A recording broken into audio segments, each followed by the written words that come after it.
Welcome to another edition of Let's Play WCW 2000 as we have arrived at the next edition of Thunder, Nitro, and the tournament seems to be wrapping up nicely as the finals of the losers bracket happened tonight in a fatal four-way match between Jeff Jarrett, Rick Steiner, Sid Vicious, and a total package as Mayhem is seen on the horizon. Because I also just wanted to mention that originally Mayhem was set for 2 weeks, or a week from yesterday. No, wait. 2 weeks from yesterday. But I pulled back the pay-per-view. And I pulled up the pay-per-view, rather. And now the pay-per-view will be happening this Sunday night. So this is the last Nitro, and Thursday will be the last Thunder. I only said Tuesday because, well, that's when I tape it. But Thursday will be the last Thunder.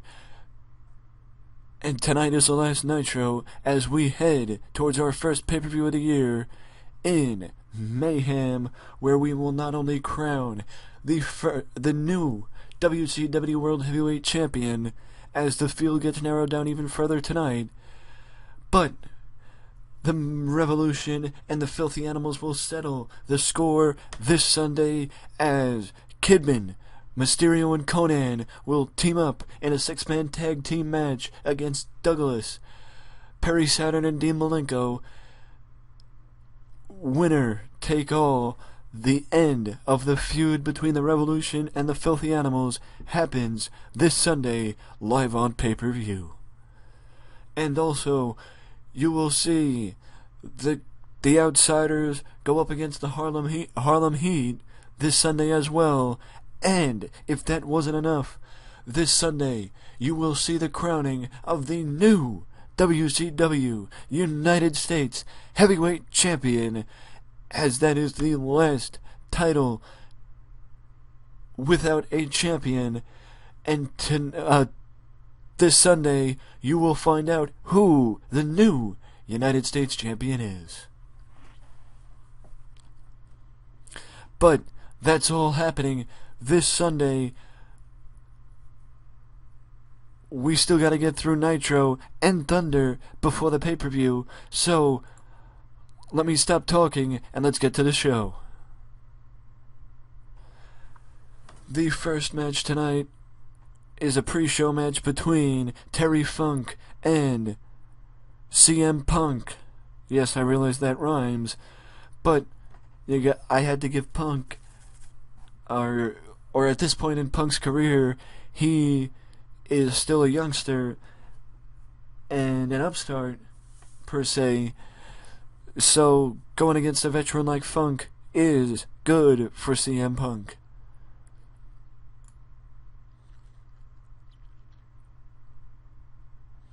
Did I click it? I guess not. Now we move to the second pre-show match tonight, as it is the Blue Bloods, Dave Taylor and Steven Regal going up against PG-13, and Steven Regal was head and shoulders above everyone else in the match, as, well, let's put it this way, he was double the in-ring performance of both Wolfie D and JC Ice, but not so much of Dave Taylor, as Dave Taylor was not that far behind Steven Regal, but Steven Regal did lead the match, and even though Dave Taylor did get the win, I can honestly tell you Dave Taylor isn't the reason why his team won. But either way, we move forward as the show kicks off with Commissioner Terry Funk introducing the Final Four in the tournament to crown the new WCW World Heavyweight Champion, Randy Savage, Damon Dallas Page, Scott Steiner, and the Nature Boy. By the way, I just want to say this, that the reason why Funk was on the pre-show and not the regular show is because he's the acting commissioner for right now in the WCW. So, that is the reason why Terry can't be on the regular show as an active competitor, because he's the acting commissioner. So, there you go. He actually should not even be competing, but, well, you know, I figured why not? Why not just let him compete once or twice, here and there, on the pre-show? But either way, Funk introduces the Final Four and also announces that this Sunday, live on pay-per-view at Mayhem, the former champion Bret Hart will be in attendance for the main event to crown the new WCW World Champion. But before Funk can continue, Jeff Jarrett interrupts, and Jarrett says that, plain and simple, they aren't the Final Four because there is still one match left that Jeff Jarrett will be the victor of, because he was screwed the first time when he lost to DDP, air quotes, because DDP got lucky, but Jeff got a second chance, and he isn't gonna squander it, and he will be the one who wins the losers bracket and be in the finals of the world title tournament. The tournament to crown the new world's heavyweight champion. Because something I left out, and I just want to mention here, is that the winner of the losers bracket, well, I haven't decided yet. You can let me know what you think in the comment section. Do you think that the winner of the losers bracket should automatically advance into the finals of the tournament? Or should it be a triple threat match between the winner of DDP's match tonight with Randy Savage and the winner of Scott Steiner versus Ric Flair on Thunder? Let me know down in the comment section what you would like to see, a triple threat match for the world title, or a one-on-one match between the winner of the winners bracket and the winner of the losers. Let me know down below. Now we move forward in the first match tonight, as Chavo Guerrero wins what is a cruiserweight elimination match, and it becomes the #1 contender to the cruiserweight title this Sunday against Juventud Guerrera. Speaking of the fatal four-way to determine the winner of the losers bracket of the tournament, here's a video package to highlight how Jeff Jarrett has gotten to this point in the tournament. Now we move backstage, where Ric Flair is watching a monitor, and Roddy Piper enters into the camera shot, as does Arn Anderson, as both men wish Ric Flair the best of luck, as Arn says, "Rick, we need the Nature Boy to lead WCW, because as of right now, the future doesn't look that bright if Jeff Jarrett is gonna be who leads the charge for the new generation."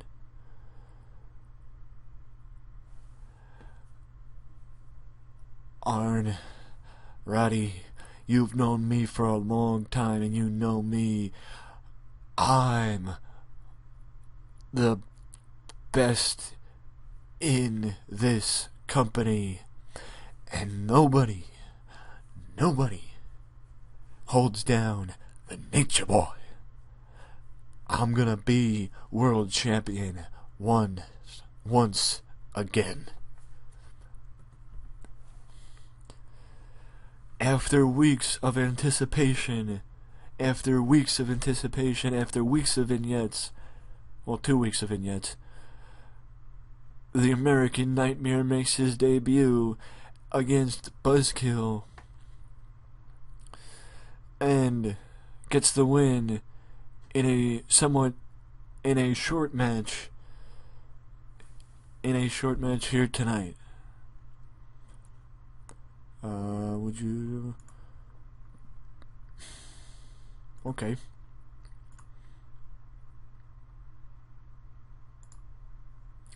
Ooh, he got a great rating.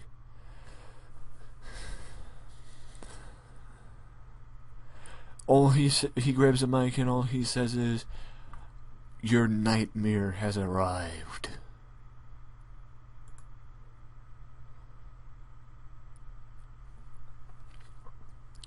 This whole feud between the Harlem Heat and Outsiders is about legacy. It's about legacy. It's about what's left from the past. Or should I say what's left from a bygone era of WCW. The era that used to be here of Tag Team Gold. Of teams like Harlem Heat, like the Outsiders, like the Nasty Boys, like the Steiners. Great teams of the past. The Outsiders and the Harlem Heat are the last ones left. And, well, basically, the video package shows from their debut in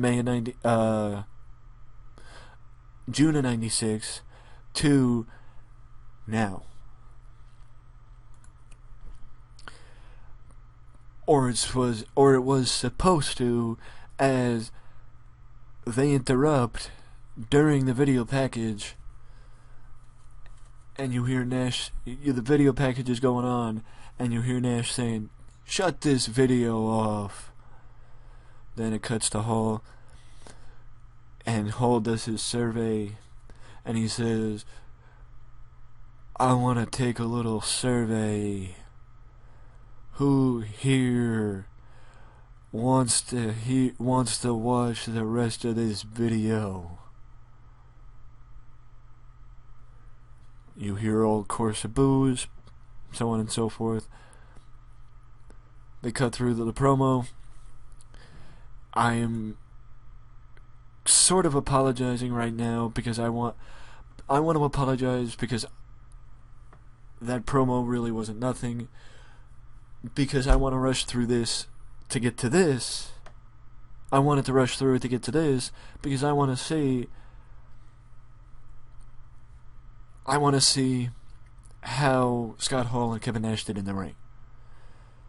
And also, I give Kevin Nash and Scott Hall a promo and I tell them what to say. They'd have half a mind to throw the promo away. I'd let them build up their match the only way they know how. And do whatever they want to say. Because when they're spot on, they're spot on. I don't know how exactly Scott Hall went through a match picture perfect, but seeing Scott have a 92 in-ring performance and Kevin get an 87 tells me that they are two of the top dogs in this company still when they're good. And they are as good as just about anyone.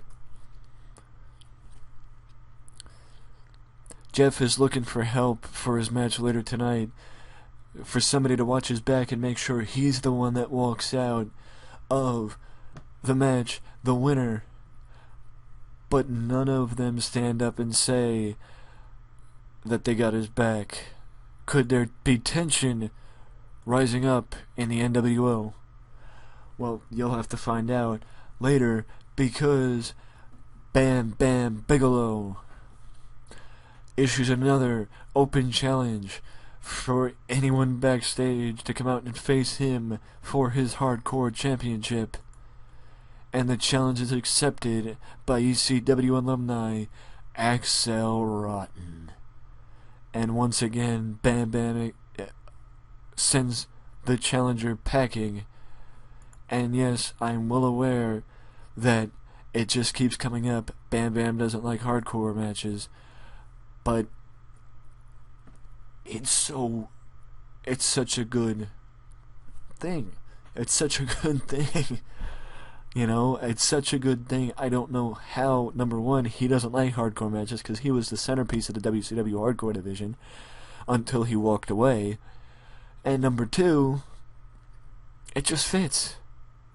He'll drop the title eventually. I don't know to who, but he will drop it eventually.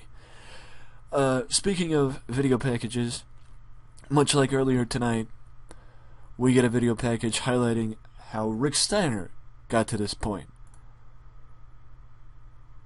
And let me just ask this.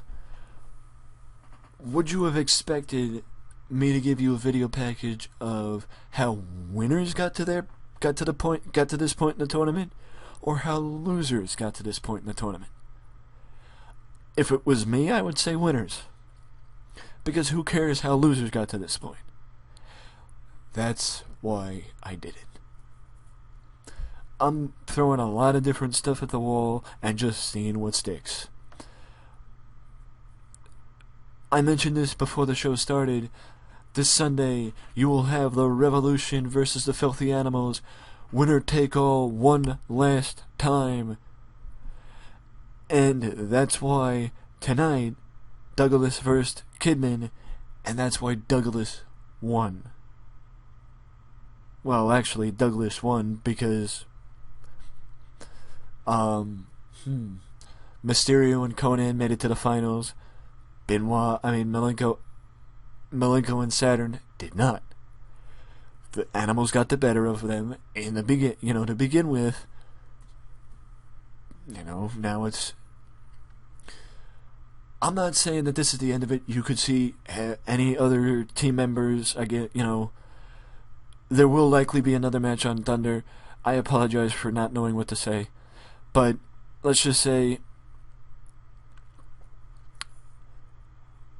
this isn't the end of it before the pay-per-view. And I didn't mean because it is. I meant that there will be another match. I just don't know who will be involved or what position it will be on the show. Not like that really matters, but I will say this, that it will happen on Thunder. I just don't know who will be involved or who will win. I guess I have to think about who's going to win at the pay-per-view. Either way, the two stables break into a big brawl, and then we get a cat fight between the two managers, Tori and Isaiah. Luckily, Kidman and Mysterio are there to help Tori out of the ring and away from the muscle-bound behemoth in Isaiah. But things are just getting going, or the tension keeps rising between the Revolution and the Animals, and it comes to a head this Sunday, and it will continue to rise as, I'm going to tell you this, Eddie Guerrero will face Dean Malenko this Thursday night on Thunder as the Revolution, as the last leg of the race before Mayhem goes through Thunder. Well. Jeff didn't need any help because Jeff Jarrett gets the victory in the Fatal 4-Way and wins the loser's bracket of the World Title Tournament to advance to Mayhem and advance to Mayhem either into a one-on-one match or a triple threat. Once again, the rivalry between Flair and Jarrett continues to build, as now the ball is in Ric Flair's court as he must face Scott Steiner this Thursday on Thunder. Now we move somewhere else backstage.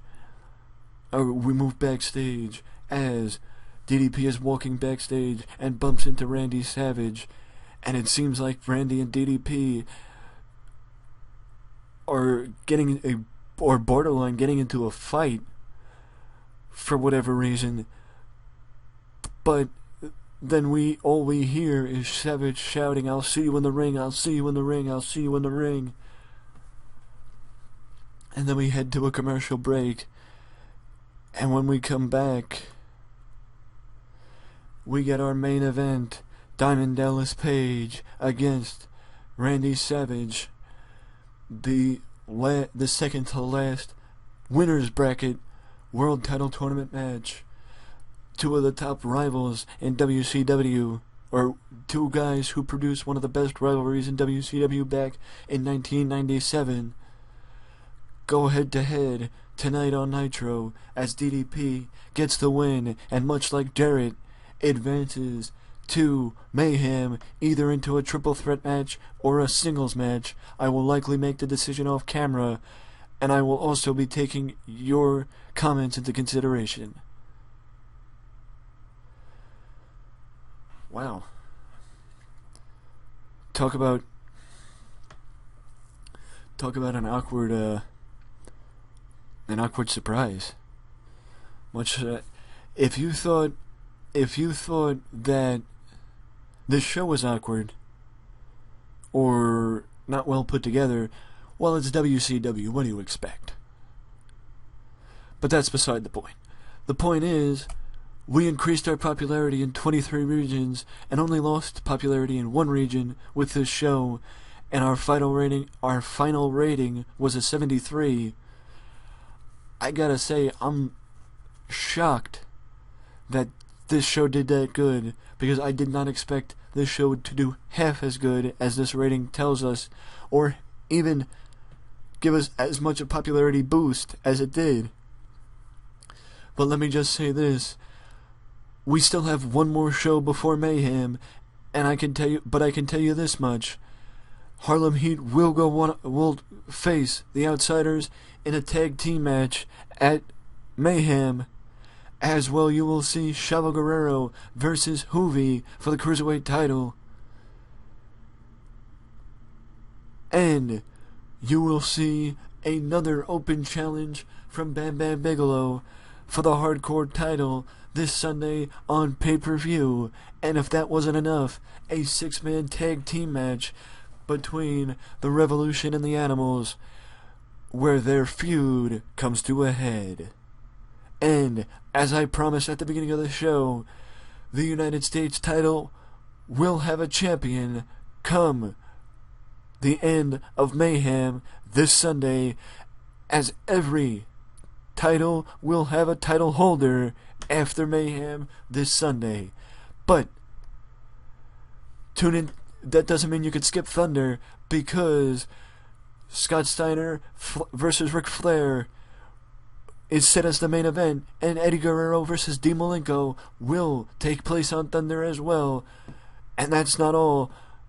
But for the rest of Thunder, you'll have to tune in to find out what else happens this Thursday night on TBS. Till then, if you liked the video, leave a like and subscribe to the channel for more content just like this that you can only find right here at Wrestling Express. See you on Thunder. Later.